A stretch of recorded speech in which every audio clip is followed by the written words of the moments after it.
This is the second video in a series on the Great Elvish Empire on the world of Tyria. If this is your first exploration into the Great Elvish Empire, you might want to go to the first video and the beginning of this story. Please like, share, and subscribe as it helps the channel, and thank you for watching. Hello, and welcome to the world of Tyria.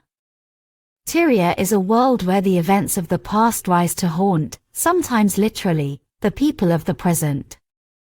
So in order to fully understand the peoples and events of today, we must look backward to the people and events that set the stage for the present. In this series of videos, we will explore the Great Elvish Empire, its rise, achievements, and its tragic fall, and the impact this Tyria-spanning empire still has on people thousands of years after its end. Part 2. The Achievements of the Empire. Over the 3,000 years of the life of the Great Elvish Empire, there were many achievements and discoveries, but the achievements most remembered by the people of the present is the Empire's mastery of magic, which made so many aspects of imperial society possible. It was the imperial elves that distilled wizardry from a somewhat nebulous art to a science.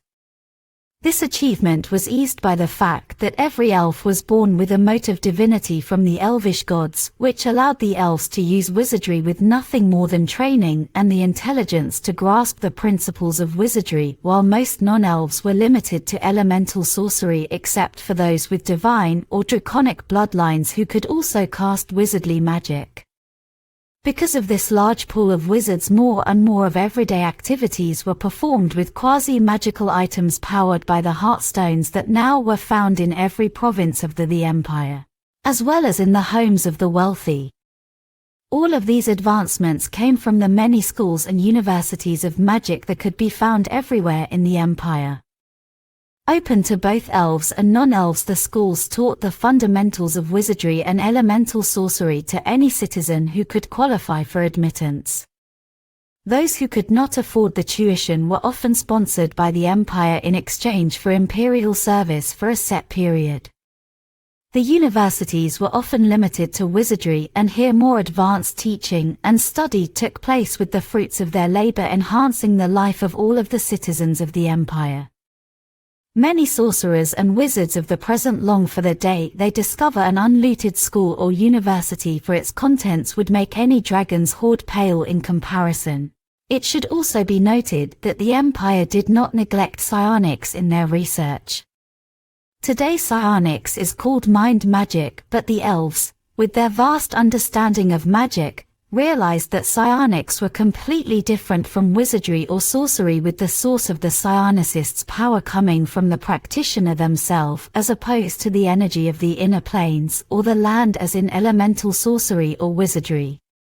Elves, who were masters of wizardly magic, were not as proficient with psionics as were some of the other races, especially humans, but it was studied and schools of the mental arts were established in the empire, particularly in the non-elvish provinces.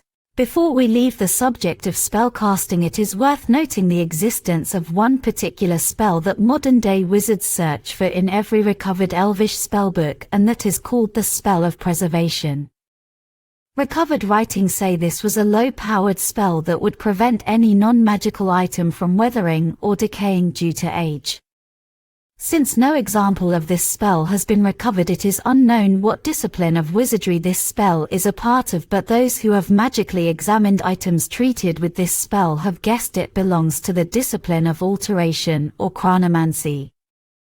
It is this spell that allows us to this day to find artifacts from the empire which died 5,000 years ago in pristine condition, because it was used on almost everything produced for the empire in order to conserve resources, and some writings suggest some elvish wizards made a lucrative career off of this one spell. The downside of this spell is when searching for treasure in imperial elvish ruins, it is very hard to locate true magical items due to all of the magical auras generated by these preserved items. Now let's turn from spellcasting to the items that set the Great Elvish Empire above other empires, The first of these items not only changed Tyria but the entirety of the prime material plane, and that was the creation of the first spelljamming helm. The helm was the evolution of the flying boat and was originally created as a simple improvement to the flying boat. It was discovered it could reach far higher altitudes than the flying boat, and the ship was able to achieve orbit where over years the elves learned the properties of wild space and began to explore Tyria space and discovered other inhabited worlds in their sphere. It was at this time of initial discovery the Arcane, a race of blue-skinned giants who traded in magic, came to Tyria from another plane and made their way to the Empire to ply their trade. Once in the Empire, they did great business with the magical universities and the imperial government, accumulating with the purchase of the knowledge on how to make spelljamming helms in exchange for a treasure of inestimable value, a ring of one wish. Wishes are magic that cannot be cast by mortal magic users, for it requires a mortal soul to power it. Only the genies, the fiends, the celestials, the gods, and the fae, who bend reality and do not need souls, can create this magic. This trade will have wide-ranging effects on Tyria at the end of the Empire. The Arcane created their own spelljammers and traveled the spheres, selling the helms as they went. Soon foreign spelljammers visited Tyria and spelljamming ports popped up around the Empire, bringing even more wealth to the Empire. It was at this time the Imperial Elves started creating ports and fortresses in wild space to regulate trade and protect travelers from piracy. During the War of Hawks and Serpents and the fall of the Empire, contact with these wild space holdings were lost and the fate of most of them are unknown, but a few abandoned fortresses have been found with signs of violence, indication the chaos that was occurring planetside found its way into wild space as well. In addition to the creation of the spelljammers, research was being conducted into teleportation magic as the Empire saw the time it takes to reach the far-flung provinces of the Empire as a hindrance to defense and good governance. This was some of the hardest research conducted by the Empire, and there were notable disasters, with the worst being the disappearance of Research Station 42 and all of its staff. Rescue teams located the station in the Shadowlands, a pseudo-plane of the unquiet dead, with the entire station's personnel killed, or worse, but eventually the Empire was able to produce a stable travel gate, which is a circular arch with a panel with several control crystals.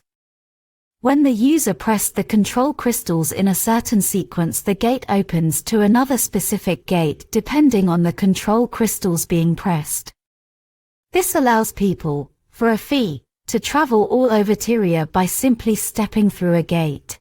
The Empire created 3 networks of gates, one for civilians and government officials, one for the Imperial military, and one for the research facilities of the Empire.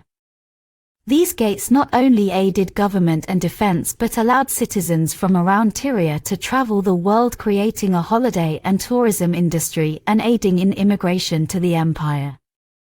The only restriction to these gates was it couldn't be used off-world, but rumors hold that at the end of the Empire there was research underway to create gates that could reach to locations in Tyria space and to other crystal spheres.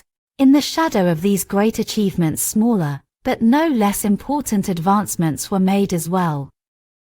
Imperial cities were now furnished with water from permanent gates to the elemental plane of water. Garbage was sent to the elemental plane of fire for incineration, and waste was sent from the source to the para-elemental plane of ooze. Weather divination and manipulation made sure the farmers had the weather they needed, and people all over the Empire could talk to one another if they had a quasi-magical mirror for that purpose. Other notable inventions were crystals that could record the thoughts and memories of a user and could be replayed on command, boxes that could be opened to record sounds and replayed by opening the box again, and pens attuned to one person that would write whatever the person spoke upon command. At the height of the Empire, the capital, Luminara, reached a population of over 2 million people, which would not have been possible without the use of magic. Now let's turn from magic to the mundane achievements of the Empire that often get overlooked in scholarly tomes. The first is compulsory basic education. By imperial edict, all citizens were required to enter imperial schools and learn basic subjects such as arithmetic, history, ethics, imperial elvish, both spoken and written, and writing their native language. Once the basics were covered, more specialized courses were given to help prepare the students for their future careers. Both basic and specialized education was free for citizens of the empire, with the exception of magical schools and universities, and non-citizens could take these courses, but they had to pay a monthly tuition for the learning. Because of this education, nearly all citizens had at least a basic education. The economy was also subject to innovation as well. In the early empire, the currency was the silver elent, but as the empire continued to advance, banknotes were issued that could be redeemed for silver elents, and eventually a paper elent was issued that was backed only by the strength and stability of the empire. This paper currency was marked with a secret spell to foil counterfeiters, and the authenticity of any note could be verified by either a pair of quasi-magical glasses or by holding up the note to moonlight. Due to the stability and economic strength of the empire, the elent was accepted almost anywhere on Tyria, sometimes even over local currencies. The empire still minted gold and silver coins for international trade with those nations who required precious metal in their trade or for off-world trade. We have saved the most important mundane innovation for last, and that is immigration. Since the beginning of the empire, it was the policy to not expand its borders through conquest, but to settle empty lands, or to invite other nations of similar ethical and moral mindsets to join the empire, and while this was successful, the amount of land available was always greater than the population, so immigration was used to fill the empty land. The empire looked for peoples who were suffering from natural disasters, being persecuted by their neighbors, or were looking for a better life, and invited them to settle in the empire, and many peoples all over Tyria accepted the invitation, and their neighbors were dissuaded from protesting this due to the empire's military might. Once in the empire, these new peoples were settled in areas that matched their original homes as closely as possible and given imperial citizenship, which not only brought more taxpayers into the empire, but also brought a variety of viewpoints and ways of doing things that enriched the empire, much to the annoyance of neighboring nations outside of the empire. This ends our exploration of the achievements of the great Elvish Empire. In the next video, we will explore the fall of this great empire, and how this cataclysmic event shaped Tyria today. If you like this series, and if you are able to, please consider financially supporting this channel with a one-time donation to our PayPal or a monthly subscription to our Patreon. Links to both are in the description. Thank you for watching, and we will see you on the next video.